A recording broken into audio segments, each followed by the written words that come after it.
El origen del ciego. Clever Hans era un caballo. Parecía entender y responder preguntas sobre una increíble variedad de temas, con una precisión inaudita. Los directores de zoológicos y domadores de circo, decían de él que era un caballo genial. Se hizo tan famoso, que su nombre se citaba en canciones populares y aparecía en etiquetas de licor. Tal popularidad condujo a la constitución de una comisión para investigarlo. Su dueño, el señor von Osten, un viejo maestro de escuela, quería que el caballo fuera sometido a investigación científica. La comisión comprobó que, sin ningún entrenamiento, la gente se podía comunicar con Clever Hans. Llegaron a hacerlo hasta 40 personas. Clever Hans demostró que, en ausencia de su dueño, era capaz de responder preguntas y que su inteligencia no era fraudulenta. Era capaz de resolver problemas aritméticos comunes. De reconocer el valor de diferentes monedas, e incluso leía alemán bastante bien. Decía qué hora era y distinguía algunas canciones populares, pero pasadas de moda. Seleccionaba a personas concretas entre una multitud e identificaba a personas por fotografías. Reconocía los colores. Cuando cometía un error, parecía reconocer inmediatamente su magnitud, ya que, cuando se le preguntaba en cuánto se había equivocado, solía dar la respuesta correcta. Pero, a diferencia, el único problema, era que no podía hablar, por lo que se comunicaba golpeando con su pata derecha en el suelo, o simplemente moviendo la cabeza. Si sabía que el número de golpes que tenía que dar era elevado, comenzaba a golpear rápidamente. En caso contrario lo hacía más lentamente. Las preguntas de aritmética eran contestadas con un determinado número de golpes. Respondía a las preguntas referentes a otros temas por medio de un código, en el que los números significaban palabras o símbolos. Los resultados de la investigación se comenzaron a conocer al cabo de unos meses. Se descubrió que Hans no necesitaba que se le pronunciara la pregunta, pues bastaba pensar en ella.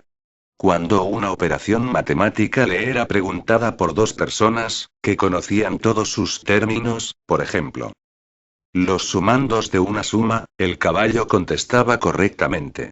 Pero si cada una de las dos personas aportaba un término de la operación y no conocía el planteado por la otra, Clever Hans se equivocaba irremisiblemente.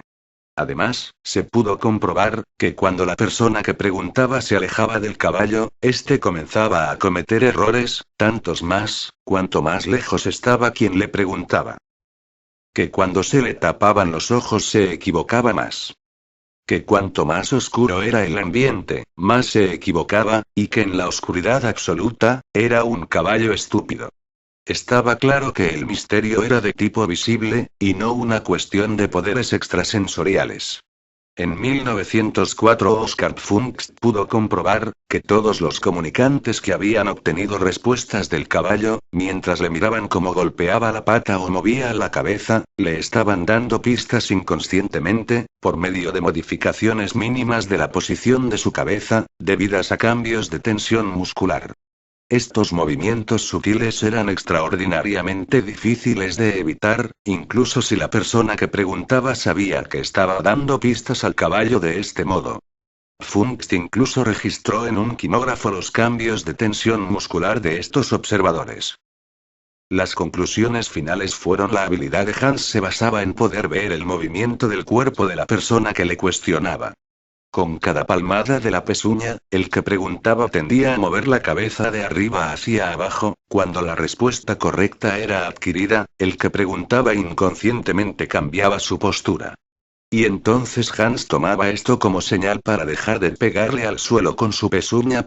Esta historia muestra cuán sutil, y en ocasiones irreconocible, puede ser la comunicación inconsciente de las personas. Si un caballo podía detectar las esperanzas de quienes le hacían preguntas, ¿cuántas esperanzas y aspiraciones del investigador no detectará un paciente incluido en un ensayo clínico?